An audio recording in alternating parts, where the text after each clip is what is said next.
బెంగళూరు వేదికగా జరిగినటువంటి rave party 3 రాష్ట్రాల్లో సంచలనంగా మారినటువంటి నేపథ్యంలో అసలు రేవ్ పార్టీ అంటే ఏంటి, రేవ్ పార్టీలో అర్ధరాత్రి ఏం జరుగుతోంది, రేవ్ పార్టీలో యువతలు ఏం చేస్తారు అనేది అందరికీ ప్రశ్నార్థకంగా మారినటువంటి నేపథ్యంలో ఈ అంశం మీద క్లారిటీ ఇచ్చేందుకు ప్రస్తుతం మనతో పాటు ఉన్నారు ప్రముఖ సినీ క్రిటిక్ దాసర్ విజ్ఞాన్. ఆయనతో మాట్లాడదాం. విజ్ఞాన్ గారు నమస్తే అండి. నమస్తే. బెంగళూరు కేంద్రంగా జరిగినటువంటి రేవ్ పార్టీ 2 తెలుగు రాష్ట్రాలతో పాటుగా కర్ణాటకలో కూడా సంచలనం రేకెత్తించింది. ఈ నేపథ్యంలో అసలు రేవ్ పార్టీ అంటే ఏంటి, రేవ్ పార్టీలో అర్ధరాత్రి సమయంలో ఏం చేస్తారు, రేవ్ పార్టీలో అమ్మాయిలు యువతలు ఎందుకు ఉంటారు, వాళ్ళు ఏం చేస్తారు అనేది ఇప్పుడు సర్వత్రా చర్చనీయాంశంగా మారింది. అసలు మీ విశ్లేషణ ఏంటి, రేవ్ పార్టీలో ఏం జరుగుతుంది? యాక్చువల్లీ బెంగళూరులో జరిగిన పార్టీకి సంబంధించి ఫస్ట్ చెప్దాం. బెంగళూరులో జరిగిన పార్టీ ఏంటంటే ఈ ఆర్గనైజ్ చేసినటువంటి వాసు ఎవరైతే ఉన్నారో ఇతను వీళ్ళందరికీ పార్టీస్ ఎంకరేజ్ చేస్తాడు. మీకు చాలా అర్థమయ్యేలా సింపుల్గా చెప్పాలి అంటే ఒక చిన్న ఎగ్జాంపుల్, చికోటి ప్రవీణ్ ఉన్నాడు. ఎవరైతే క్యాజినోలు ఆడే వాళ్ళందరూ ఉంటారో వాళ్ళందరిని ఒక గ్రూప్గా చేర్చుకొని రకరకాల లొకేషన్స్కి తీసుకెళ్ళి వాళ్ళని ఆడిస్తా పాడిస్తా వస్తాడు. ఫ్రెండ్ అలాగే మన థాయిలాండ్కి వెళ్ళాడు, దొరికాడు. న్యూస్ అయింది కాబట్టి అందరికి అర్థమయ్యేలా చెప్పాలనుకున్నా. దానికి రేవ్కి సంబంధం లేదు, బట్ ఒక చిన్న ఎగ్జాంపుల్. సేమ్ ఇప్పుడు ఇలాగే ఈ రేవ్ పార్టీలో ఈ జనాలు ఎవరైతే ఉన్నారో మన కాకాని లాంటి వాళ్ళంతా ఒక గ్రూప్ ఆఫ్ రిచెస్ట్ పీపుల్, అంటే లైక్ మంచి పారిశ్రామికవేత్తలు లేకపోతే రాజకీయ నాయకులు, వాళ్ళ సెలబ్రిటీలు, వాడేవాడికో రైట్ హ్యాండ్ వీడేవాడికో లెఫ్ట్ హ్యాండ్ అని చెప్పుకు తిరిగే వాళ్ళు, ఇలాంటి వాళ్ళందరూ కొంచెం కొద్ది గొప్ప పేరున్న వాళ్ళు, డబ్బులు అక్రమంగా సంపాదించిన వాళ్ళు, సక్రమంగా సంపాదించిన వాళ్ళు, హూ ఎవర్. వీళ్ళకి ఏంటంటే కేజీలో ఆడే వాళ్ళు వేరులే, మళ్ళీ దీన్ని కలపొద్దు, నేను జస్ట్ ఒక గ్రూప్ని చెప్పడానికి అది చెప్పాను. వీళ్ళకి ఏంటంటే ఒక ఎంటర్టైన్మెంట్ కావాలి, ఎప్పుడో ఒకప్పుడు రెగ్యులర్గా పార్టీస్ చేసుకుంటూ ఉంటారు. సో ఈ పార్టీస్కి ఒక పేరు పెట్టుకుంటారు. మళ్ళీ అర్థమయ్యేలా చెప్పాలంటే, మళ్ళీ దీనికి సంబంధం లేదు, ఇంకా అర్థమయ్యేలా చెప్పాలంటే BNI గ్రూప్ ఉంది, బిజినెస్ గ్రూప్. వీళ్ళు ఏంటంటే ఎర్లీ మార్నింగ్ 7 o'clockకి మీటింగ్స్ పెట్టుకుంటారు. ఒక్కొక్క వింగ్కి ఒక్కొక్క టైటిల్ పెట్టుకుంటారు. ఎక్కడెక్కడ ఉన్న వాళ్ళందరూ బిజినెస్ వాళ్ళంతా, అదొక రెఫరల్ బిజినెస్.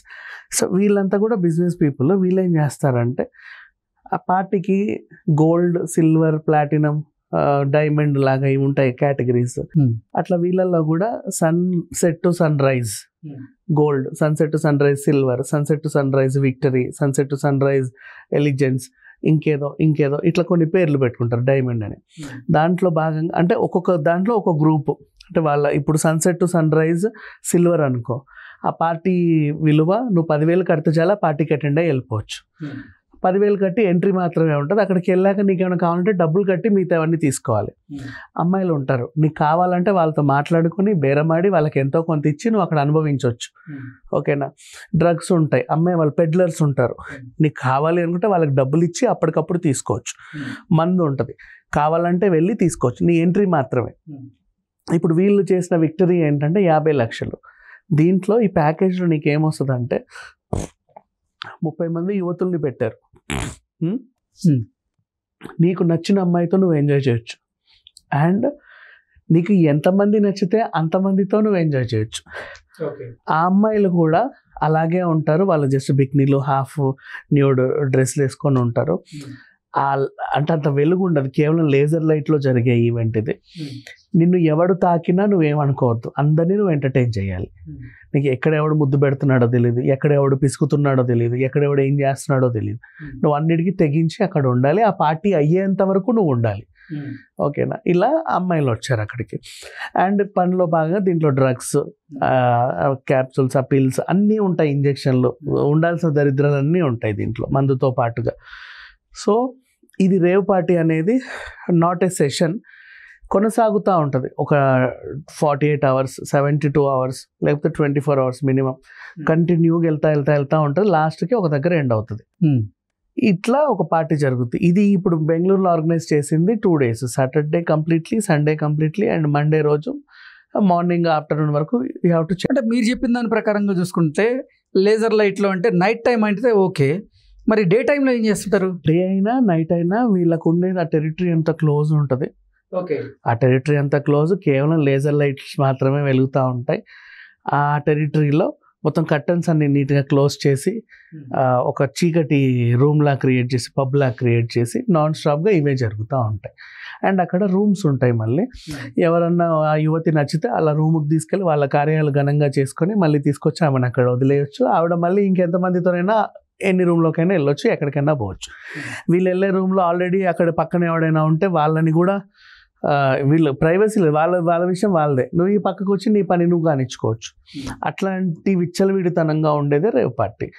సో ఇది పాశ్చాత్య సంస్కృతి. అండ్ యాక్చువల్గా పాశ్చాత్య సంస్కృతి అని అందరూ అనవసరంగా తోసేస్తున్నారు. కానీ పాపం ఇంగ్లాండ్లో ఇది మొదలైనప్పుడు ఇంత చండాలంగా లేదు. ఇక్కడికి వచ్చాక అలా తయారైంది.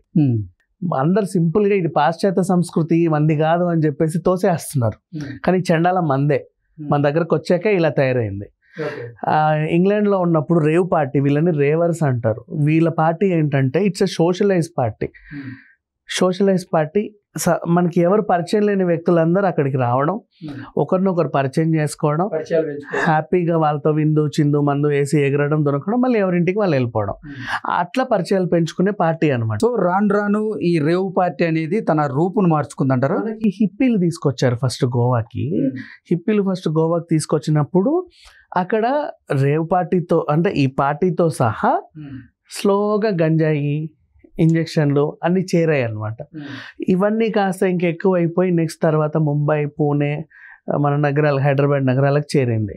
హైదరాబాద్కి వచ్చిన తర్వాత కేసీఆర్ అండ్ కేటీఆర్ వాళ్ళ హయాంలో 10 ఏళ్లలో ఫామ్ హౌస్ కల్చర్ ఎక్కువ అయిపోయింది.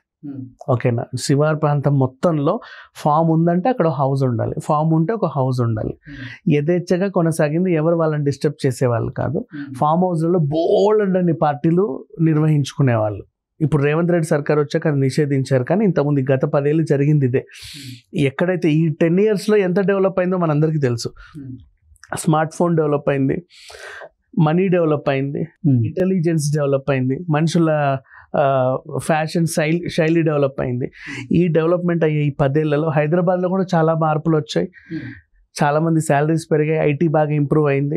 ఈ టైంలో మన తెలంగాణకు వచ్చిన తర్వాత, మన హైదరాబాద్కి వచ్చిన తర్వాత విచ్చలవిడితనం ఎక్కువ అయిపోయి సినీ తారలని వాళ్ళని వీళ్ళని ఎరగా వేసి అక్కడికి ఈ 30 మంది ఇప్పుడు బెంగళూరు రేవ్ పార్టీలో దొరికిన అమ్మాయిలందరూ కూడా మమ్మల్ని తీసుకొస్తే వచ్చామని మాకేం తెలియదు అంటున్నారు.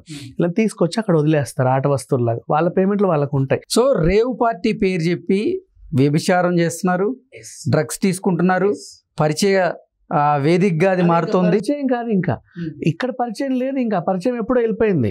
అసలు రేవర్స్ కి సంబంధమే లేదు. ఇక్కడ ఈ గ్రూప్ ఆఫ్ బిజినెస్ పీపుల్ ని తీసుకొచ్చి వాళ్ళకి అమ్మాయిల్ని ఇచ్చి చాయిస్ ఆఫ్ పీపుల్, నీ ఇష్టం. 30 మంది అమ్మాయిలు ఉంటారు, నువ్వు ఎవరితోనన్నా నీకు నచ్చినంత సార్లు నువ్వు 30 మందిని కూడా అనుభవించవచ్చు, నీ ఇష్టం. అంటే రేవ్ పార్టీల్లో కేవలం వ్యభిచారం మాత్రమే జరుగుతుందా? ఈ డ్రగ్స్ కూడా తీసుకునే వాళ్ళు కొంతమంది ఉంటారు కదా.